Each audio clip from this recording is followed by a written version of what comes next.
Welcome to Vo's Hockey Show, a part of the Josh Wallace Show Network. We took a couple of months off. We're back now. Let's recap the 2023-2024 NHL season. We're going to start off with the number one draft pick in the 23-24 NHL draft. San Jose Sharks got Macklin Celebrini, number one draft. Hopefully he will spark some interest for the San Jose Sharks this coming season. I wish them well. The Sharks need to rebound to get back at it again because it's been a while since we've seen the Sharks do some awesome things. Let's head over to the Ovi Report, exclusively on Vo's Hockey Show.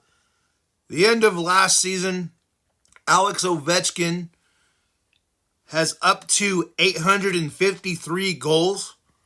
He needs 895 to make Wayne Gretzky irrelevant.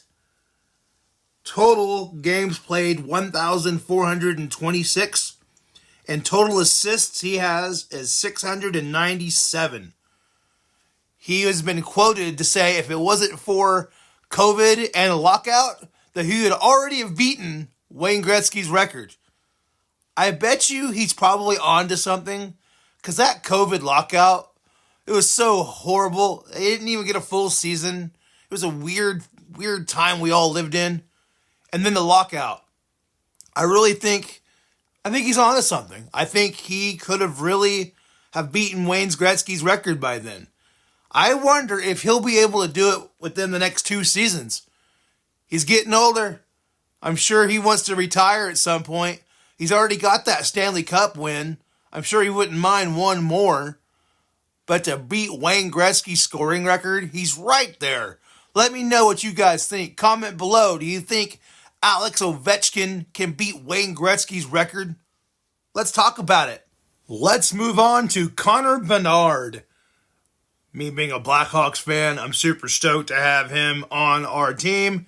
He played 68 games this last season, 22 goals, 39 assists, which makes 61 points overall. He was the number one draft pick of last year's draft. And he faced off against Sidney Crosby, the very first face-off in regular season. I posted that clip on the short here on the Vo's Hockey Show. Got a lot of response from it. Thank you guys so much for that, by the way. It was so cool to see him play. He was down for a little bit. He was out, but he came back. He's been really good on NHL 24 PS5, but that's just my stats, my own stats. He had like 60-something goals. Yeah. But it was really cool to see him. Looking forward to seeing what this 19-year-old can do. So happy to have him on our team. I'm hoping that he stays and he's the future of the Chicago Blackhawks. They've already made a Upper Deck card set already. Rookie season already has a card set out. His sports cards are going crazy right now. His rookie cards, his patch autos, all that. You can see what I'm talking about on Card Ladder. Head on over to cardladder.com. Check out all the high-end cards and see what they're worth, what they're going for. Did you make the right decision when you invested? Or was like, oh, that was the wrong card to buy? Check it all out there on cardladder.com. The Florida Panthers are your Stanley Cup champions of 2024. The 30th anniversary of the Florida Panthers being a team, and they won the Stanley Cup. We all thought they were going to shut out Edmonton in a 4-game series. But nope, Edmonton came back and was like, no, we don't want to lose like that. Ended up being a Game 7 situation. Josh Wallace from the Josh Wallace Show even talks about this on his channel, about how hockey needed this. The fans of Florida needed this. And it was a big Game 7. I mean, you couldn't ask for anything else better in hockey or in sports as having a huge series where it's not like a sweep.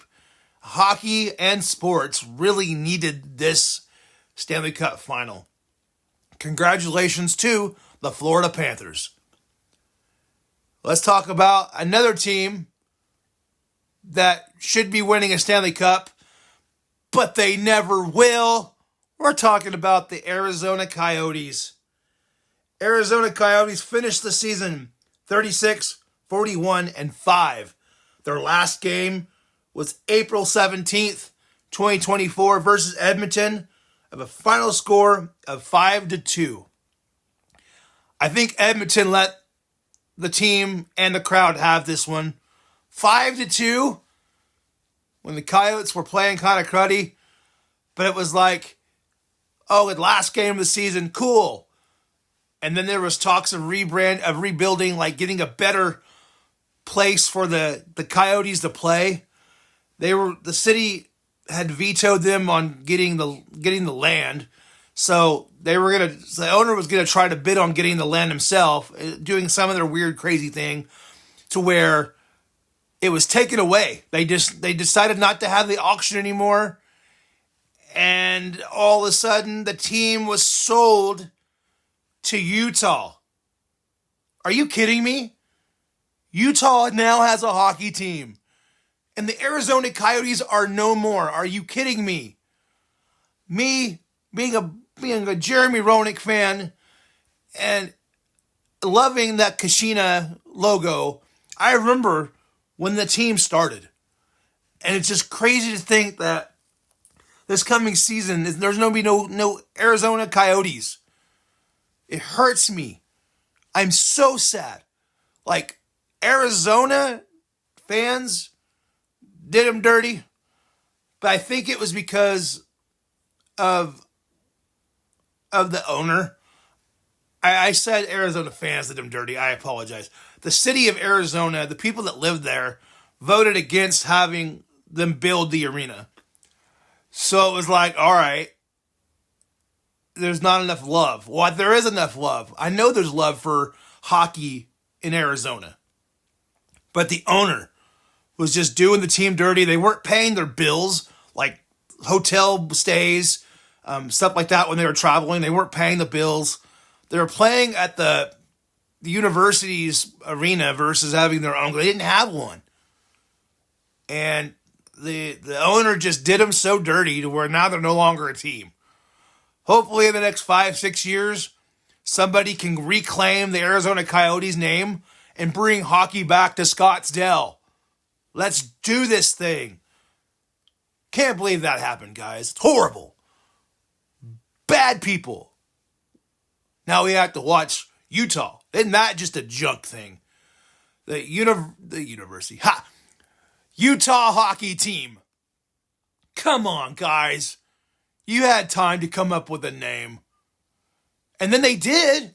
And then for a marketing scheme, they can sell jerseys that just say Utah for a season.